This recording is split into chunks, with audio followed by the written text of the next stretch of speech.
I recently helped someone who was struggling with severe anxiety to the point where they couldn't even sleep.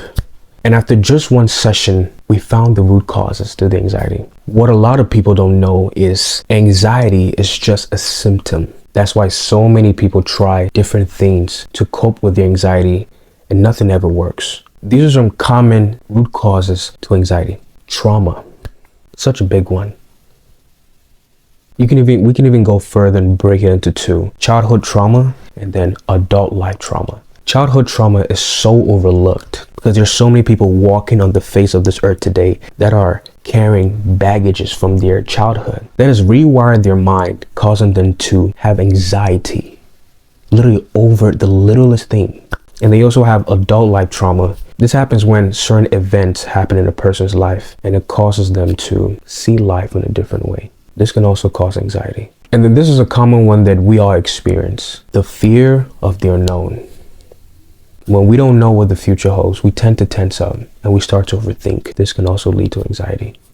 Now, after our conversation, this is what they told me. I'm going to read it to you. I slept so good that night. I haven't slept like that in a while. It was like something lifted off me. That's so good. You're probably wondering what changed. How were they able to go from hardly being able to sleep to that?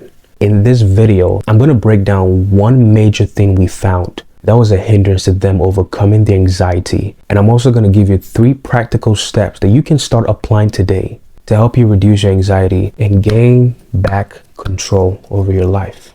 So what was causing their anxiety to spiral to the point where they couldn't even sleep? Unprocessed thoughts. They had turned their own mind into a prison, holding on to thoughts that were triggering their anxiety over and over again. I want you to think about that for a moment. What thoughts are you holding on to that causes you to spiral every time they're triggered? I'll help you understand what I mean by unprocessed thoughts. Think of your mind like a small storage closet.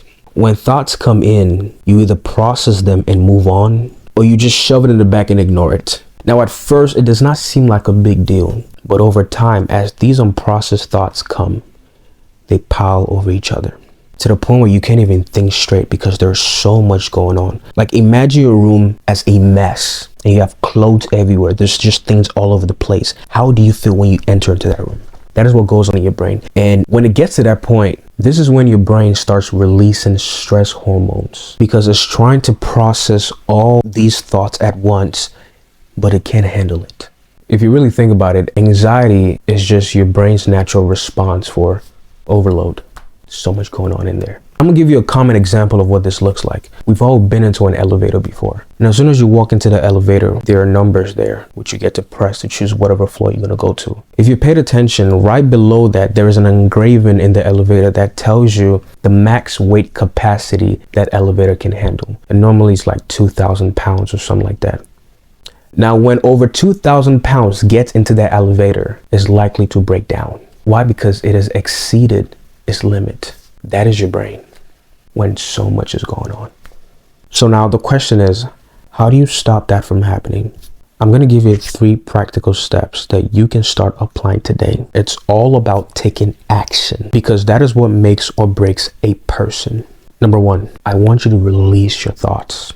Why do you think people go see therapists? Sometimes it's not even for a solution. It's just to get your thoughts out. Talk to somebody. Having a conversation was all it took for them to find some relief. Why? Because they took action. Journaling. There was so much power in writing down your thoughts. When you take a pen and a paper, like practically, what you're doing is you're helping your brain process these thoughts. Writing releases so much stress because you're releasing what's in here and putting it in a different location. And what that does is it signals to your brain that you are actually in control. I'm not going to let you just spiral. I'm actually going to take action and write my thoughts down. How do I feel? What am I going through? And just let it out on a piece of paper.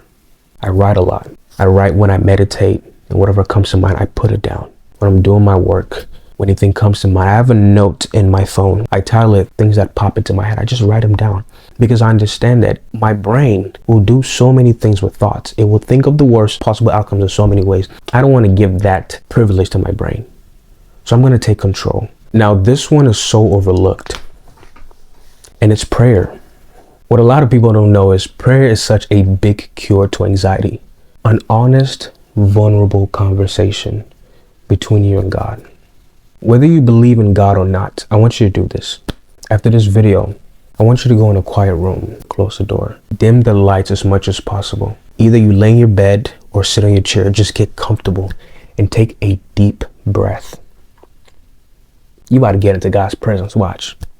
Just sit down and sink into the bed or the chair, wherever you at. The things that you don't want anybody to know, the things that you think God does not know, things that you're scared of letting out of your mouth because of fear. Open your mouth and say that to God. God desires for us to be vulnerable to him.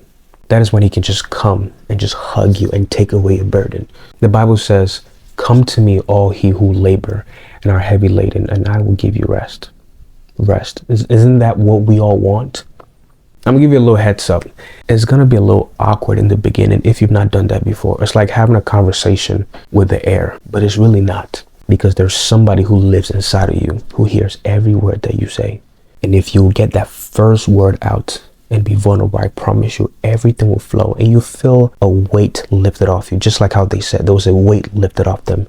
I do this a lot, so much, because it helps me. It takes away cares, it takes away overthinking. It just releases everything that is not supposed to be in my head and just brings me complete peace. I learned that from the book of Psalms, where David is so vulnerable to God. He tells him the things that we wouldn't even think about telling God, and this gets him so close to God that God calls him the man after my own heart. God wants that. Tell him the things that you don't even want to say to yourself. That's how you can overcome some anxiety. It's so beautiful. This is what the Bible says in Philippians chapter 4, verse 6 to 7. It says, "Be anxious for nothing, but in everything through prayer and supplication with thanksgiving, let your request be made known to God." And listen to this. This is the beautiful part. "And the peace of God that surpasses all understanding will guard your heart, my heart, will guard your mind and my mind in Christ Jesus." Just by that simple act of talking to God. This is the second one. I want you to create some structure in your life. Anxiety thrives when there is no structure. It thrives when your life is all over the place. Like you get up in the morning and the first thing you do is go on your phone and scroll. I'm gonna get into that. Having a plan makes your brain feel safer so it can actually get to work. Putting things where they belong instead of leaving it for your brain to figure it out. Just think about the example I gave. When your room is such a mess and you know things are supposed to be put in certain places and you're just sitting in it, how do you feel? I'll let you answer that for yourself.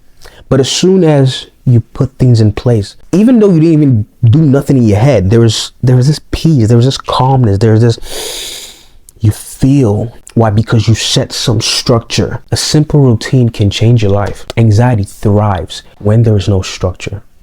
Let me tell you this. When you don't create a routine, your brain will create one for you based on your daily habits. And it's not going to be a routine that you want. You're obviously living in it. It's time to change that. Speaking of habits, this is the last one. I want you to limit distractions that keep your brain overstimulated. You know what they are. That phone. That's scrolling. That is overstimulating your brain. Stop procrastinating. Stop avoiding responsibilities. There's things you know you need to do.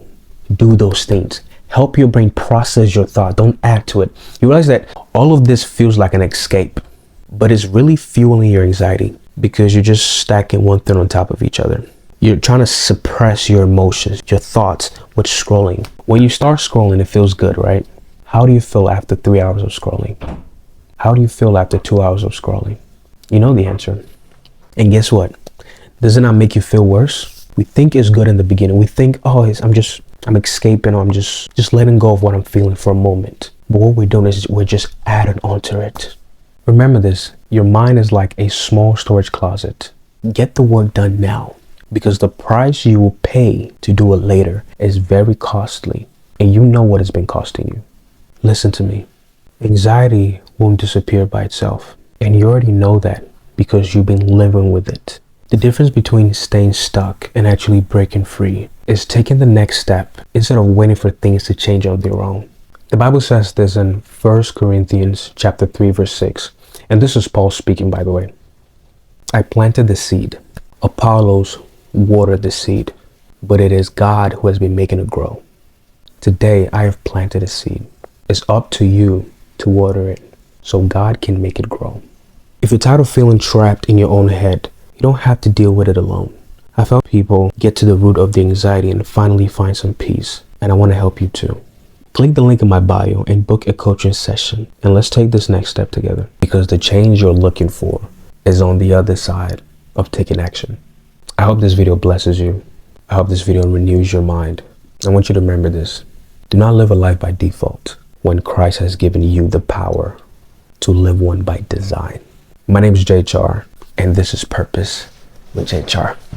Live life. Alright, so I just finished making this video, and before I wrap it up, I want to say this.